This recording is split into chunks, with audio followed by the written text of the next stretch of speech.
was the decision to ask Ben Stokes to come out of retirement the sort of wrong decision because it upset the team balance?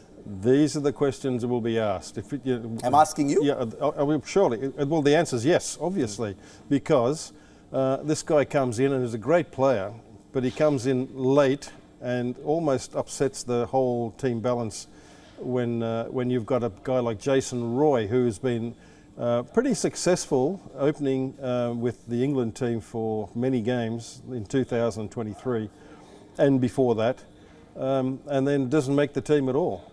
But to me, if you're asking why they're doing so badly, I personally, a lot of people have different opinions. For me, I think it's confusion.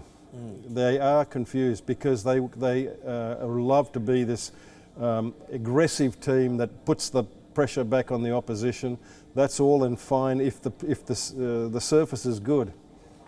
But if the surface is not good, they just got to bat accordingly, and they can't seem to do that. But is that also, when you look at that Stokes innings against New Zealand, as you said, it happened in England, they know the conditions so well. But these Indian pitches we've seen, it rewards players who show a bit of patience. You think England was trying to go too hard right from the start? That's what cost them. Surely, yeah. I think they batted in the first game. They batted first, and they could have got a lot more.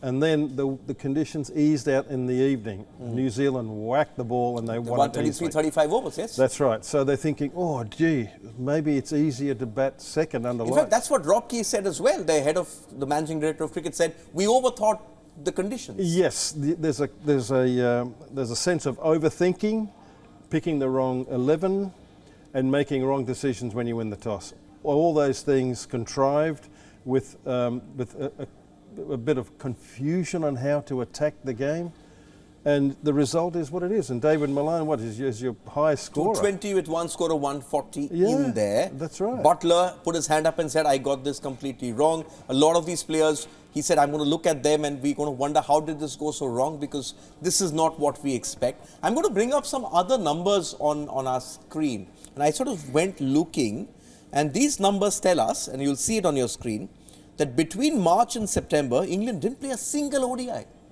This year, they haven't played a single ODI. Not enough. Were they guilty of complacency? And do they think, you know what, hey, it's the same squad. This is a squad which has done so well. We've won everything. This is what they've played this year so far. But then this is till before the World Cup. And do they then think that, oh, let's prioritize the Ashes. We're going to get back and it's going to be a jolly good time all over again. Did the Ashes cost England this World Cup? Let's go to the next graphic. There are 4 pages in this, yes. Not just that. There's other reasons as well. This is the one. January to March played 6 ODIs. March 6 to September 6, none. Then they played those 7 ODIs, some against Ireland, some against New Zealand, and then this World Cup 5 ODIs. Yeah, well, the March to September, that's their season in England, right? That's the Northern Hemisphere summer. And then you have certain players also leaving them to play these T20 leagues around the world. Not many, but yeah, there's a few of them. IPL being the main one.